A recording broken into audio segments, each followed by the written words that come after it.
내가 응급실 떡볶이를 창업한다면 프랜차이즈 본사에 어떤 것을 확인해 보면 좋을까? 이런 궁금증을 가지고 질문 리스트를 만들어 봤어요. 오늘 영상이 창업을 준비하시는 분들께 도움이 되길 바라봅니다. 그럼 오늘의 이야기를 시작해 보도록 할게요. 지난번 영상에서는 프랜차이즈 창업을 위해서 다양한 떡볶이 브랜드의 정보를 정리해 봤고, 프랜차이즈 본사 결정 시에 주의해야 할 사항들에 대해서도 이야기를 나눠 봤어요. 오늘은 하나의 브랜드를 정해놓고 프랜차이즈 본사와의 가맹 상담 중에 어떤 것들을 질문하면 좋을지 그 질문 리스트를 만들어 봤어요. 제가 떡볶이 브랜드를 비교하고 있었잖아요. 그래서 조사했던 떡볶이 브랜드 중에서 소비자들의 평도 좋고 브랜드 성장세도 빠른 응급실 떡볶이 본사와 가맹 상담을 한다고 가정하고 질문 리스트를 만들어 봤어요. 예비 창업자의 마음으로 궁금한 점들을 질문해보고 창업 가능성을 타진해보는 거죠. 먼저 상황을 가정해 보도록 할게요. 제가 거주하는 파주 운정 지역에는 응급실 떡볶이 지점이 한 개가 있어요. 엽기, 신전, 조스 세 브랜드가 운정의 지점을 2개씩 운영하고 있으니까 응급실 떡볶이도 운정 신도시 내에 지점 한 개를 더 늘릴 가능성이 충분히 있겠죠? 전화로 직접 확인을 해보니 운정 신도시 내에 하나의 매장을 더 오픈할 계획이라고 하시네요. 혹시 2개보다 더 많은 매장이 생길 수도 있냐고 여쭤봤더니 운정 신도시 내에는 2개까지만 개설을 할 계획이라고 하세요. 이 부분은 가맹 계약을 할 때 영업 반경 부분에 명확하게 특별 조항을 기입해두면 혹시 추후에 분쟁이 생기는 것을 방지할 수 있겠죠? 홈페이지를 둘러보다 보니까 궁금한 점이 많이 생기더라고요. 질문할 내용들을 잘 정리해서 꼼꼼하게 체크한다면 창업과 브랜드에 대한 확신을 얻을 수 있을 거라 생각해요. 질문 내용은 원가, 매출, 본사 운영, 물류, 조리, 영업 반경, 마케팅 홍보, 창업 비용 관련으로 나누어 보았어요. 프랜차이즈마다 상황은 다 다르겠지만 결국 추려보면 질문 내용은 다 비슷해져요. 제가 작성한 리스트를 참고하셔서 가맹 상담에 도움이 되셨으면 좋겠어요. 응급실 떡볶이 본사에 제 질문에 대한 인터뷰 요청을 했어요. 그런데 아직 답변을 받지는 못했어요. 만약 본사에서 직접 답변을 받을 수 있다면 그 내용에 대해서도 다시 공유를 하도록 하겠습니다.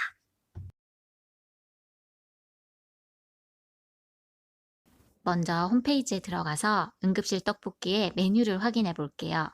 14,000원의 기본 떡볶이 메뉴에 같은 소스 베이스의 닭도리탕 메뉴가 있고요. 튀김, 오뎅, 순대 등 사이드 메뉴와 떡볶이에 넣을 수 있는 토핑도 선택할 수 있네요.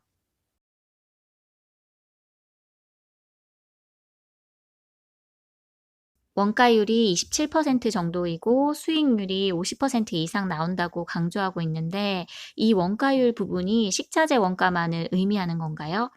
배달을 위한 일회용품들까지 원가에 포함시키면 원가율은 어느 정도인가요? 그리고 닭볶음탕 메뉴가 있던데 이 메뉴의 원가도 27%가 맞춰지나요? 떡볶이 판매 수량과 비교했을 때 닭볶음탕은 어느 정도 판매가 되는지 궁금해요.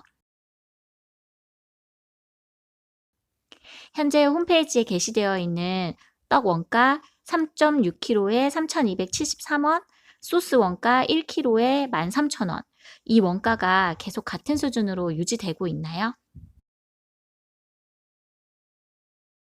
상권별로 매장들의 홀 포장 배달 매출 비율이 궁금해요.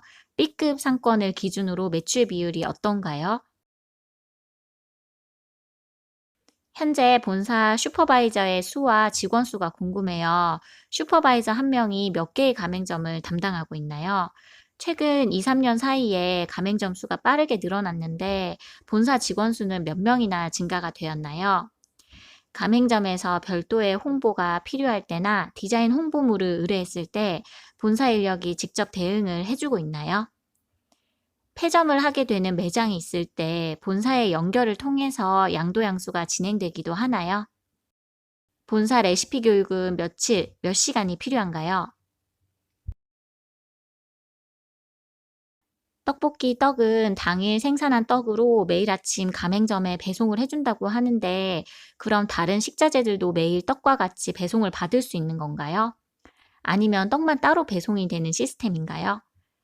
이런 시스템이면 물류비가 다른 브랜드에 비해 상승을 하게 될 텐데, 식자재 원가에는 영향을 미치지 않는지 궁금해요.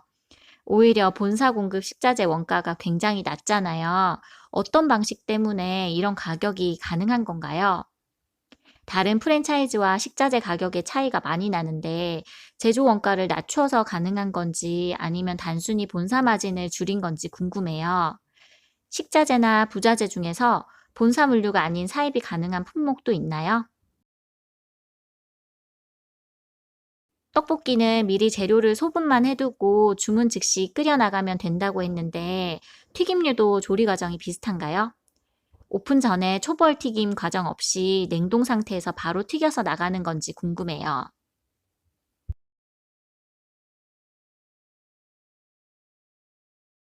주방 시설에 규격이 정해져 있나요? 아니면 기성 중고 제품을 구매해도 상관없나요? 의탁자도 본사에서 정해준 제품을 써야 하는지 궁금해요. 별도 공사로 빠져있는 어닝이나 돌출 간판은 필수가 아닌 선택사항인가요? 기존에 주방이나 홀이 꾸며져 있는 매장을 인수받아서 최소한의 변경만으로도 창업이 가능할까요? 배달 관련해서 가맹점들끼리의 분쟁 상황은 없나요? 가맹점 사이에 배달 영역에 대해 본사에서 어떤 규칙을 가지고 있는지, 그런 분쟁에 직접 개입을 하시는지 궁금해요. 정보공개서상에서 2018년 마케팅 비용이 2억 정도로 나와 있던데, 현재는 어느 정도 수준인지 궁금해요. 어떤 방식의 마케팅에 가장 많은 비용이 사용되고 있는지, 그리고 이 비용 중에서 본사가 가맹점에 청구한 비용이 있는지도 궁금합니다. 그리고 앞으로 본사의 홍보 마케팅 방향도 궁금해요.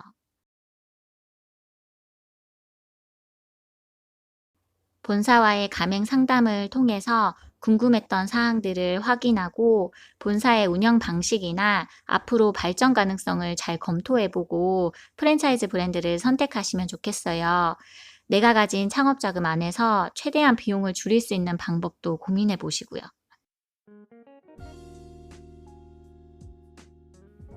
다음 영상에서는 실제 제가 프랜차이즈 창업을 준비하면서 얼마의 돈을 어떤 방식으로 어디에 썼는지, 그리고 처음에 예상했던 비용과는 얼만큼 차이가 났는지, 프랜차이즈 창업 비용에 대해 영상을 만들어 보려 해요. 오늘 영상은 여기까지입니다. 다음에 또 봬요. 감사합니다.